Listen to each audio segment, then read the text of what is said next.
Secouru au beau milieu de la jungle amazonienne après 38 jours d'errance. Un pilote brésilien dont l'avion est tombé en panne raconte son incroyable périple survenu fin janvier.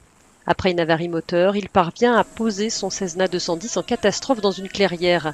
Il s'extrait indemne de l'appareil.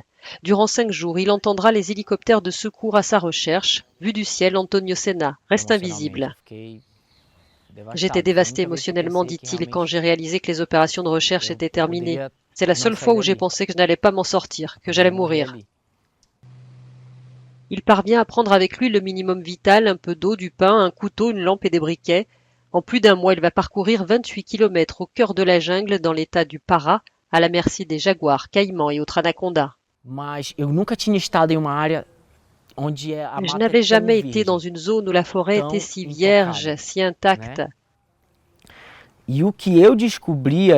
Et là, ce que j'ai découvert, c'est que l'Amazonie, ce n'est pas une seule forêt, mais ce sont 4 ou 5 forêts qui se mêlent.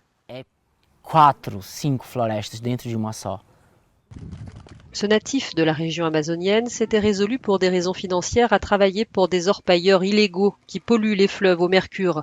Son vol était destiné à les ravitailler. Et c'est finalement une famille vivant de la cueillette de noix qui va le sauver. L'épilogue d'une odyssée comme un signe pour lui.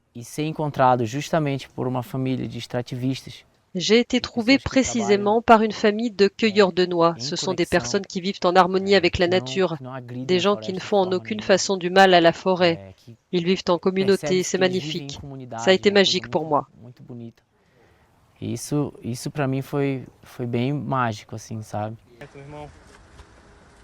Antonio a perdu 25 kilos dans cette aventure, mais il en retient, dit-il, une grande leçon de vie. Pour lui, une chose est certaine, il ne travaillera plus jamais pour des orpailleurs.